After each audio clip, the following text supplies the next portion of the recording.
Assalamualaikum warahmatullahi wabarakatuh. Nama Dedi Kurniasari Utami, NIM 1963-1017. Di sini saya ingin memaparkan materi dari matematika ekonomi. Yang ingin saya paparkan pertama yaitu gambaran umum mengenai matematika ekonomi. Yang pertama yaitu pengertian dari matematika ekonomi. Matematika ekonomi adalah penerapan metode ekonomi untuk mewakili teori dan menganalisis masalah-masalah di bidang ekonomi. Matematika ekonomi ini merupakan ilmu yang digunakan sebagai pendekatan dalam mempelajari, menganalisis ekonomi.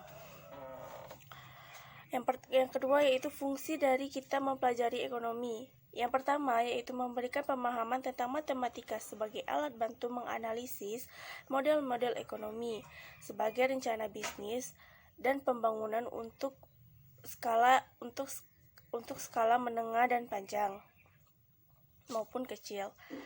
Yang ketiga yaitu tujuan mempelajari ekonomi. Tujuan mempelajari ekonomi ini menggambarkan bentuk fungsi, permintaan, dan penawaran dari suatu barang atau jasa dan menentukan titik keseimbangan pasar yang terjadi. Itulah tujuan dari kita mempelajari ilmu ekonomi ini. Yang keempat yaitu manfaat dan kegunaan dari matematika ekonomi. Terdapat empat manfaat dari kita mempelajari ekonomi. Yaitu yang pertama memberikan pengetahuan, wawasan, dan kemampuan. Yang kedua sebagai penerapan dalam menganalisis ekonomi. Yang ketiga dapat menggunakan pemahaman fungsi untuk menyelesaikan persoalan ekonomi bisnis ini. Dan yang terakhir yaitu memudahkan dalam menghitung indikator untuk menyelesaikan prediksi ekonomi. Selanjutnya yaitu bidang ekonomi yang ada dalam materi ekonomi ini. Bidang ekonomi yang ada dalam materi matematika yaitu ilmu peluang. Dengan ilmu ini kita bisa menghitung peluang di berbagai kasus bisnis. Selanjutnya poin B yaitu konsep dasar matematika ekonomi. Konsep dasar matematika ini ada dua, yaitu matematika ekonomi dan matematika murni. Matematika ekonomi merupakan salah satu terapan dari matematika murni. Oleh sebab itu, matematika murni dipelajari sebagai dasar untuk memahami matematika ekonomi. Namun tidak semua topik dalam matematika murni dipelajari dalam pemahaman matematika ekonomi dan bisnis. Poin kedua yaitu persamaan dan pertidaksamaan. Dalam konsep dasar matematika ekonomi, persamaan dan tidak persamaan pun dipelajari. Persamaan itu suatu pernyataan bahwa dua lambang adalah sama, ditandai dengan lambang sama dengan, sedangkan pertidaksamaan adalah suatu pernyataan yang menyatakan bahwa dua lambang adalah tidak sama. Yang ketiga yang harus dipelajari dalam matematika ekonomi yaitu sistem bilangan real. Real di sini yaitu bilangan yang nyata. Yang keempat konsep dan teori himpunan. Himpunan yaitu suatu kumpulan dari objek-objek berbeda yang memiliki karakteristik tertentu. Poin selanjutnya yaitu poin C, model ekonomi. Model adalah representasi dan objek atau situasi atau kondisi yang sebenarnya. Model ini disajikan dalam berbagai bentuk. Yang salah satunya adalah model matematika.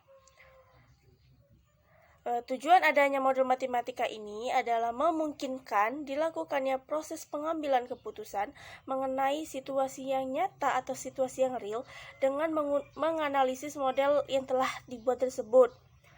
Nilai kesimpulan dan keputusan berdasarkan model tergantung pada seberapa baiknya model matematika yang dipresentasikan dengan kondisi yang nyata. Dengan pengertian singkat bahwa model yang baik membuat keputusan menjadi tidak biasa, begitu. Selanjutnya poin yang D, perbedaan antara matematika murni dengan matematika ekonomi. Terdapat beberapa poin. Yang poin pertama, tanpa memahami matematika murni, tidaklah mungkin dapat mempelajari dan memahami matematika ekonomi dan bisnis. Dengan kata lain, kita terlebih dahulu memahami matematika murni, baru bisa menyelesaikan matematika ekonomi. Selanjutnya yaitu mempelajari matematika murni sebagai dasar untuk mempelajari matematika ekonomi. Poin ketiga, dalam matematika ekonomi dan bisnis, kita harus memiliki topik-topik matematika murni yang sering digunakan seperti nilai deret, baris, fungsi, kalkulus, matriks, dan yang lainnya. Yang keempat, dalam matematika murni menggunakan simbol-simbol pada variabelnya, biasanya menggunakan simbol-simbol matematika yang umum seperti digunakan X, Y, dan Z. Sedangkan simbol pada variabel matematika ekonomi menggunakan harga seperti P atau biaya seperti C, dan yang diminta Q, dan simbol-simbol pada matematika ekonomi lainnya. Dan poin terakhir yaitu nilai-nilai variabel dalam matematika ekonomi biasanya diasumsikan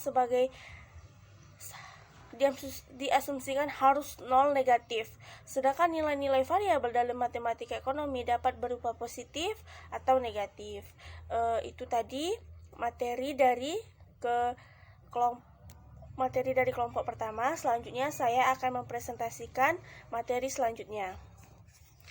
Selanjutnya di sini saya akan mempresentasikan materi kedua, yaitu tentang baris dan deret.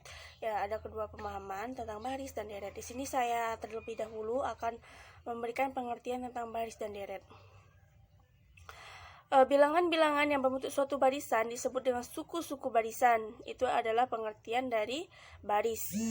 Bilangan pertama atau kedua suku dilambangkan dengan U1, suku kedua dengan U2, dan seterusnya.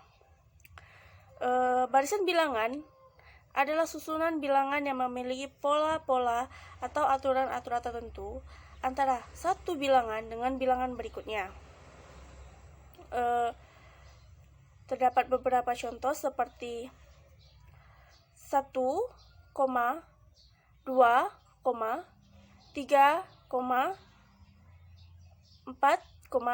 5, ini disebut dengan bilangan asli.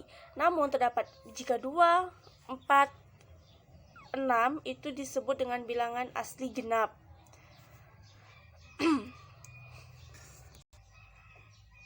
Poin selanjutnya yaitu sisipkan pada barisan aritmatika.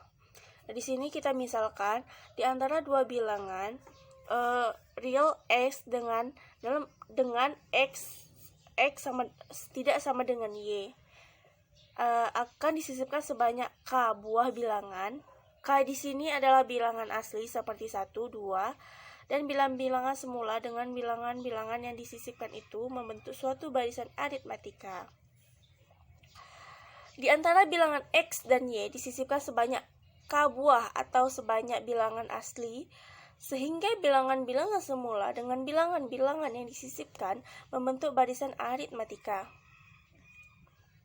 Di sini yang pertama deret aritmatika. Jumlah beruntun suku-suku pada baris aritmatika disebut dengan deret aritmatika. Di sini saya akan memberikan contoh. Dari baris aritmatika 1, 3, 5, 7 dapat dibentuk aritmatika 1 ditambah 3 ditambah 5 ditambah 7. Jadi koma di sini akan diubah menjadi bilangan tambah. Gitu. Di sini terdapat rumus juga jumlah n suku pertama dari deret aritmatika. Jumlah n suku pertama dari deret aritmatika dilambangkan dengan Sn, dan Sn ditentukan oleh Sn dengan rumus Sn sama dengan U1 ditambah U2 ditambah U3 ditambah U4. U di sini adalah bilangan. Substitusikan U1 sama dengan A, U2.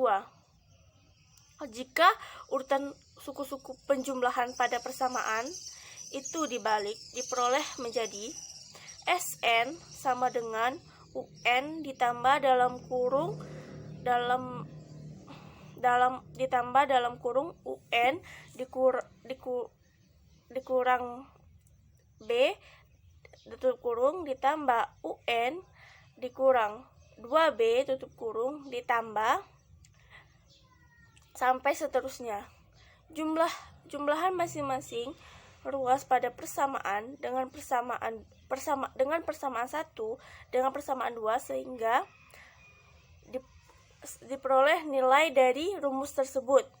Berdasarkan hasil perhitungan, jumlah N suku pertama dari aritmatika dapat ditentukan melalui hubungan jumlah N suku pertama suatu dari aritmatika U1 ditambah U2 ditambah U3 ditambah sampai N UN atau tidak ditentukan dengan menggunakan hubungan SN sama dengan N per 2 dalam kurung A ditambah UN dalam tutup kurung dengan N sama dengan nilai N sama dengan banyak suku A suku pertama dan UN suku ke N atau suku keberapa gitu. Begitulah presentasi dari materi presentasi saya. Saya akhiri. Wassalamualaikum warahmatullahi wabarakatuh.